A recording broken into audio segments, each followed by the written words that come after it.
लोकसभा चुनाव में मिली सफलता के बाद शरद पवार एक्शन मोड में हैं। ऐसा लगता है कि शरद पवार शिकार पर निकले।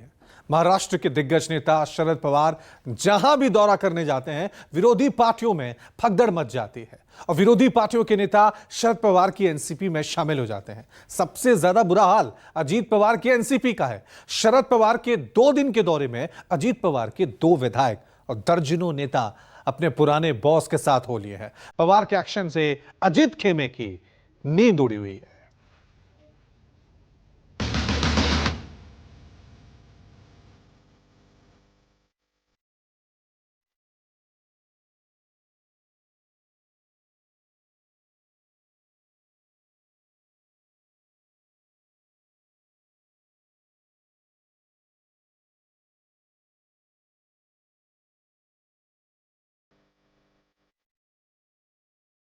कुछ तो मजबूरियां नहीं होंगी, वरना कोई बेवफा नहीं होगा।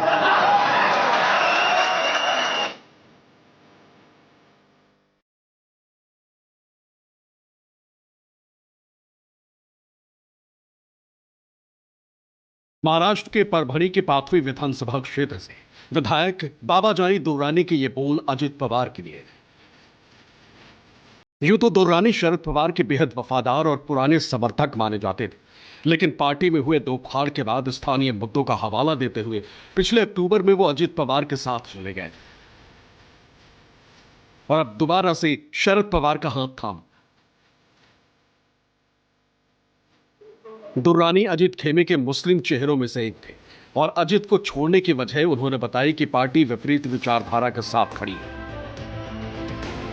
और पिछले कुछ समय से वो असहज महसूस कर रहे थे। कुछ तो मजबूरियां नहीं होंगी, वरना कोई बेवफा नहीं होगा। माझी अशी काही मजबुरी नव्हती। मी साहेबाच्या नेतृत्वाखाली 1980 पासून काम करीत आलो।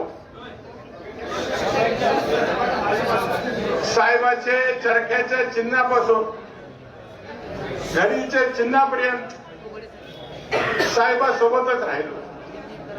मराठवाड्यात फक्त 3 नगरपालिका होत्या। पाथरीची एक होती, परतुर्ती वैजनाथराव आकाश साहेबाची एक होती आणि त्याच्यानंतर उस्मानाबादची डॉक्टर पद्मसिंग पाटीलचे 3 नगरपालिका एस काँग्रेसचे मराठवाड्यामध्ये निवडून आले होते। इससे पहले भी पुणे स्थित पिंपरी चिंचवाड़ के लगभग 2 दर्जन पदाधिकारी अजित पवार को छोड़ शरद पवार के नेतृत्व वाली एनसीपी में शामिल हुए थे। इनमें पूर्व शहर अध्यक्ष, कार्यकारी अध्यक्ष, छात्र शाखा के प्रमुख सहित लगभग 20 पूर्व नगर निगम पार्षद, दूसरे कई इकाई प्रमुख शामिल थे। इस तरह के पदाधिकारी पार्टी के लिए जमीन पर काम करते हैं और पुणे को अजित पवार का गढ़ माना जाता है। इससे पहले सतारा जिला मित्र मंडल की ओर से पुणे में स्वर्ण जयंती कार्यक्रम का आयोजन किया गया था। इस कार्यक्रम में अजित खेमे के विधायक चेतन तुपे पहली बार शरद पवार के साथ एक मंच पर दिखे। अजित खेमे के अलावा बीजेपी और दूसरी पार्टियों के भी बड़े नेता ने हाल ही में शरद पवार के नेतृत्व में पार्टी में शामिल हुए और अब दुर्रानी का जाना अजित पवार के लिए किसी झटके से कम नहीं। राज्य के राजनीति के जानकारों की माने तो ये तो अभी सिर्फ झांकी है, पिक्चर अभी बाकी है।